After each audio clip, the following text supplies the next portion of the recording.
오늘장 중심이 될 이슈 살펴보고 그 안에서 주목할 만한 기업들 찾아보는 시간입니다. 오늘 마켓포커스 리더스 인덱스 박주근 대표 나오셨습니다. 안녕하세요. 네, 안녕하세요.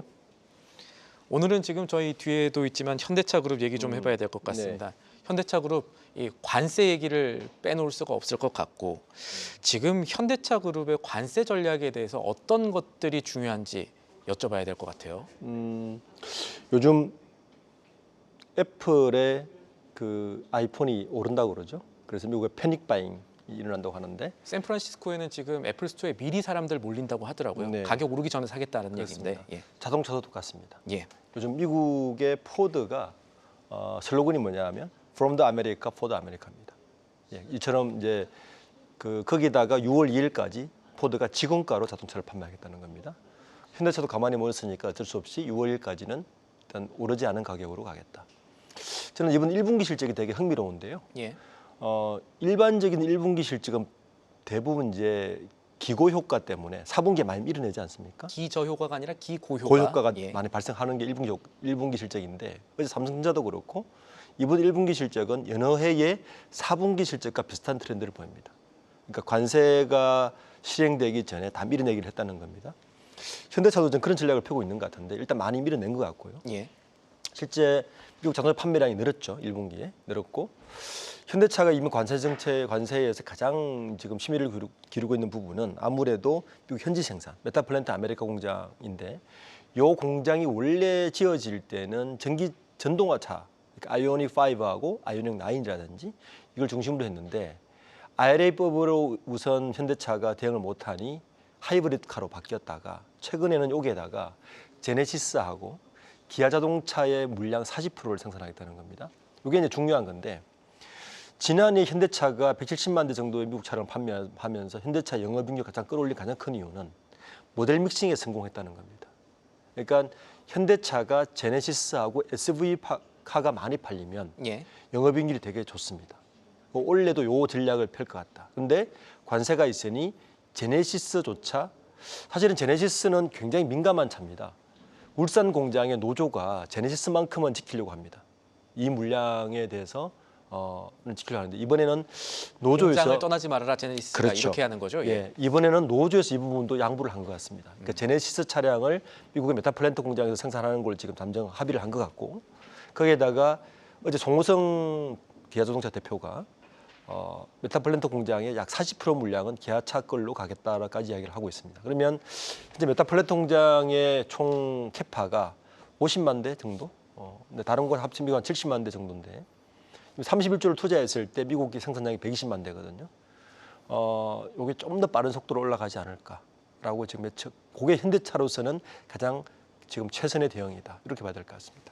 관세라는 파도 때문에 이 노사가 합심해서 지금 미래를 바라보는 얘기들이 나오고 있다라고 이제 평가를 해주셨는데 그래도 조금 걱정되는 부분이 이 현대차, 기아차 한동안 관세에도 가격 안 올리겠다고 했거든요. 물론 이제 소비자들의 신뢰를 잃지 않기 위한 큰 그림일 수도 있겠습니다만 투자자 입장으로서는 단기 수익성 악화도 좀 걱정해야 되지 않을까 싶은데 어떻게 보십니까? 2분기의 실적은 저는 어느 기업이든 관세 영향 때문에 기고 효과가 다시 예. 발생할 수밖에 없을 것 같고요. 이제 한 가지 변수가 있습니다. 이제 최근에 이제 보면 관세라는 게 확정적이지가 않아요. 미국에서 먼저 때려놓고 물밑 협상을 굉장히 빨리 할 것 같은데 이게 저는 60일 정도로 봅니다. 그러니까 현대차에서도 6월 2일까지라고 한시를 했던 거는 그 기간 동안에 많은 협상이 이루어지지 않을까라고 내부적으로 얼마나 많은 전략을 세웠겠습니까? 그러니까 한 60일 정도는 좀 지켜보자. 지켜보면서 메타플랜트 공장을 최대한 활용하자. 요 전략을 하고 있기 때문에 2분기의 그 투자 전략은 예. 그러니까 현대 기아차나 뭐 투자 전략은 일단 관망세가 가지 않을까 합니다. 알겠습니다. 뒤집어 말하면은 그만큼 이 기업들이 치열하게 생각해서 내놓았던 이 가격 고수 결정이라는 게 결국 협상 가능성 이런 것들을 조금 내다보고 염두에 두고 있다. 한 것 같습니다. 네. 우리 기업들의 생각에 맞게 좀 움직여줬으면 좋겠는데 미국이 봐야겠습니다. 지금 현대차그룹 각사별 관세 대응책 살펴보고 있습니다. 현대차그룹 전체적으로 짚어보고 있는데 철강도 걱정이 되죠. 철강은 네. 지금 25%라는 관세 자유롭지 못할 텐데 현대제철이 현대차 그룹사에 지금 최근에는 아픈 손가락이 좀 되어가는 모습입니다. 네. 어떻게 보십니까? 현대차는 어쨌든 적자의 지속은 불가피할 것 같습니다. 예. 예, 이거는 뭐 일단 두 가지죠. 현대제철은 일반 포스코와 달리 전기로입니다. 맞습니다. 예, 전기세가 상당히 올랐어요. 그러니까 이 원가 부분에서 일단 경쟁력이 약화되어 있고요. 그리고 결국에는 현대차가 미국 공장을 돌리더라도 현대제철 걸 쓰기가 되게 부담스럽습니다. 제철에 이미 관세가 붙지 않습니까? 현대제철 걸 가지고 미국에서 가져가서 다시 생산하는 것 자체가 연쇄 효과가 있다. 연쇄 효과가 있는 거죠. 그래서 부담스러워서 아마 모듈 형태, 모비스를 활용한 중간 조립 형태로 미국으로 물량을 옮겨서 메타플랜트에서 생산하는 방안을 쓰지 않을까. CKD라고 하는 반조립 제품들이 갈 가능성이 있다라는 말씀이실 텐데. 네. 예. 그렇게 되면 현대그룹 계열에서 오히려 현대글로비스가 더 수혜를 보게 되는 구조가 될 겁니다. 현대글로비스가 수혜를 조금 더 볼 수 있다라는 게 결국 아까 말씀하신 그 구조 때문이라고 봐야겠죠. 그렇죠. 다른 부분도 혹시 있습니까? 아니면? 현대차는 그 외에는 지금 미국의 공장을 지금 짓겠다 하잖아요. 루이지애나주에. 요게 준공 일자가 2029년입니다. 예. 그러니까 트럼프 정부가 사실 끝날 때이기 때문에 이걸 가지고 현대제철을 뭐 투자 매력도로 보는 거는 조금 무리인 것 같고요. 사실 그때 되면 또 불확실성도 많이 존재를 하고 지금으로서는 현대제철은 이 손학비는 피할 수가 없다라고 보고 있습니다. 여러 가지 상황들 보면은 현대제철에 대해서는 조금 냉철하게 좀 봐야 될 때 아닌가 이렇게 정리를 해볼 수가 있을 것 같고요. 그래도 현대글로비스는 관세에도 오히려 반사 효과를 받을 수 있다라고 평가를 해주셨습니다. 네. 알겠습니다. 그러면은 지금 현대글로비스까지 저희가 짚어왔고 현대차 계열사 가운데 그래도 조금 현대제철은 안 좋았지만 좋은데 좀 얘기해 보죠. 계열사 가운데 방산주로 분류되는 곳도 있습니다. 물론 철도들을 많이 하고 있지만 현대로템. 네. 현대로템은 앞으로 어떤 점들 봐야 될까요? 현대로템은 사실은 방산주이기도 하지만 그 두 가지죠. 그러니까 우리가 지하철이라든지 네. KTX라든지 이런 이제 게 있기 때문에 도시철도 쪽에 또 크게 가지고 있기 때문에 현대로템은 일단 방산주의 매력은 여전히 좀 존재한다. 1년 전에 비해서는 주가 굉장히 많이 올랐죠. 굉장히 올랐죠. 뭐 방산주 특히 지금같이 관세 폭탄이 럴 때는 사실 피할 곳은 방산하고 조선밖에 없지 않습니까? 예. 예. 그런 면에서 현대로템은 여전히 유효하다. 예. 방산주로서 매력은 있다. 거기에다가 최근에 보면 이제 뭐 도시철도 공사 수주도 여전히 현대로템은 매력적인 부분이긴 합니다. 그렇지만 이 부분보다는 대만 도시철도 공급 수주에 효과됐지만 그보다는 아마 투자 입장에서는 여전히 방산주로서의 매력은 여전히 유효하고 원래 관세가 만약에 관세가 지금과 같이 지금 당장 오늘 오후부터 시행이지 않습니까? 오늘 오후 상호관세가. 1시부터 그렇죠. 부과가 되죠. 상호관세가 시행되고 나면 이제 협상이 들어갈 텐데 이 협상에 들어가더라도 관세가 현격하게 없어지거나 낮아지거나 하는 일이 없어질 거 아닙니까? 이렇게 됐을 때는 여전히 이 자본의 흐름이 풍선 효과가 분명히 발생한단 말이에요. 그 투자 자금이 어디로 가겠느냐? 결국에는 방산하고 조선밖에 갈 데가 없다. 그래서 방산 조선주는 여전히 유효하다 이렇게 봐야 될 것 같습니다. 방산주로서의 현대로템 유효하다라고 보고 계시고 또 하나 봐야 될 게 그 현대로템의 그 한 축인 철도 쪽인데 네. 이쪽에도 지금 조금씩 수주 공시들 나오는 것 같습니다. 이쪽은 어떻게 봐야 될까요? 최근에도 이제 대만 타이중의 뭐 도시철도 공사라든지 이런 게 수주를 해오는데 이게 그 철도 수주는 예. 획기적이거나 뭐 혁신적이나 그렇지는 않습니다. 그러니까 일반적인 수주 정도의 매출 곡선을 그리고 있기 때문에 도시철도 수주로 인해서 주가가 굉장히 많이 오른다거나 이런 효과보다는 요거는 베이스의 역할을 하는 것 같고 여전히 포텐셜은 방산 쪽에 있다고 봐야 되는 게 맞는 것 같습니다. 알겠습니다. 저희가 지금 현대차 그룹 전체적으로 쭉 짚고 있는데 좋은 곳, 안 좋은 곳 다 얘기하기 때문에 현대건설 얘기도 조금 해봐야겠습니다. 네. 건설주 전반적으로 좀 안 좋은데 현대건설이 최근에 이 IR 강화하려는 기조일까요? 이 CEO 인베스터 데이라는 것을 상장건설사 최초로 열었습니다. 이게 어떤 의미가 있을까요? 우선 최근에 이제 AI가 약간 시기로 들긴 했지만 예. AI 발로 인해서 전력주가 뜨면 같이 동시에 뜨는 게 사실은 SMR 원자력 발전입니다. 현대건설은 사실 여기에 사실은 좀 링크되어 있습니다. 그리고 수소에너지 같은, 그러니까 현대건설이 아파트라든지 뭐 다른 수주는 지금 건설 전체가 침체기긴 하지만 이 에너지 관련, SM 관련과 수소 관련해서는 여전히 유효하다. 이번은 그 CEO 인베스터 데이가 아마 처음으로 열린 것 같은데 이렇게 이 행사를 연 이유도 현대건설을 단순히 건설주로 보지 말아 달라는 의미가 내포되어 있는 것 같습니다. 현대건설을 단순히 건설주가 아니다. 그렇죠. 이렇게 생각을 해달라.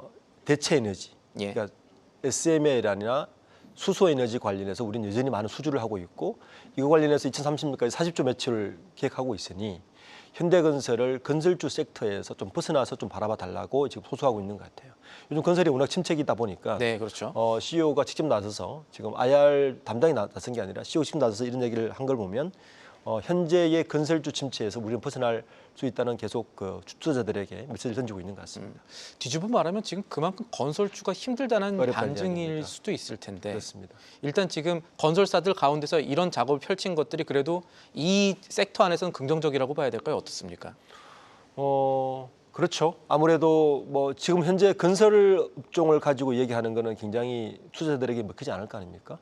그 현대건설은 기본적으로 원래 해외 수주와 이 에너지 관련 주 그리고 현대 자동차 관련 투자와 맞물려 있기 때문에 현대건설을 단순히 건설 섹터로 보고 평가하기에는 조금 무리가 있는 것 같고요. 매출액이 상당 부분 그쪽으로 나오기 때문에 그런 부분을 이번에 좀 더 강조한 것 같습니다.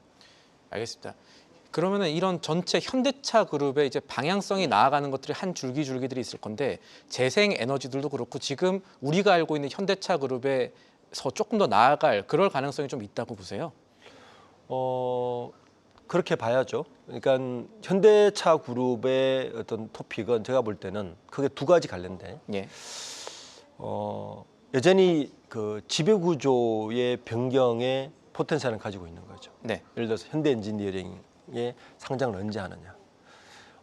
미국 예를 들어서 현대차가 31조를 투자하지 않았습니까? 투자 부분의 상당 부분은 현대 엔지니어링이 가져갈 가능성이 굉장히 큽니다. 왜냐하면 공장을 지어야 되고 그에 대한 대부분의 엔지니어링 시설은 현대 엔지니어링이 맡을 것이고 예. 그렇게 되면 현대 엔지니어링의 IPO를 고민하고 있는 것도 분명한 것 같습니다. 현대 엔지니어링의 IPO가 현대 지배구조 개편의 시작이고 신호탄이거든요. 예. 그렇게 보면 여전히 현대 모비스가 눌려 있기 때문에 미국 공장, 그러니까 관세 정책으로 인해지면 아까 말씀드린 듯이 모든 부품을 다 가져갈 수가 없어서 모듈 형태로 아마 가져갈 가능성이 큰데 그렇게 되면 두 기업이 뜨겠죠. 현대 모비스와 현대 글로비스를 바라볼 필요가 있다. 그러니까 현대차의 수익 구조가 좀 바뀔 수가 있다. 예. 그리고 현대 모비스는 여전히 그렇게 보면 지배 구조의 포인트와 이 모듈 형태의 밸류체인의 변화에 수혜가 될 수가 있어서 저는 현대차 그룹주를 바라볼 때는 일단 좀 장기적으로 본다면 현대 모비스나 글로비스는 여전히 유효하다라고 볼 수 있고 좀 단기적으로 본다면 당장 이 관세 파고에서 최근 한 몇 달 안에 가장 빠르게 대응할 수 있는 곳이 어딜까? 뭐 기아 자동차 정도? 만약에 메타플랜트 공장의 40% 정도를 기아차가 생산한다면 예. 거기서는 분명히 기아 자동차가 전략적으로 SUV카를 집어넣을 것이고 예. SUV카가 생산되면 기아 자동차 수익 곡선이 더 좋아질 것은 분명하기 때문에 좀 그런 관점으로 바라보는 것도 중요한 포인트인 것 같습니다. 네. 현대차 그룹의 움직이는 방향들을 바라보면은 일단 투자 관점에서는 상대적으로 그룹주 안에서는 기아가 단기적으로 유리할 것이고 이후에 구도들을 봤을 때는 현대 글로비스, 현대 모비스까지도 생각해 볼 만하다는 의견까지 주셨습니다. 오늘 말씀은 여기까지 듣죠. 마켓포커스 박주근 리더스 인덱스 대표와 함께했습니다. 감사합니다. 계속해서 다양한 경제 이슈를 알고 싶다면 구독과 좋아요, 알림 설정 부탁드립니다. AI 캐스터 권미정이었습니다.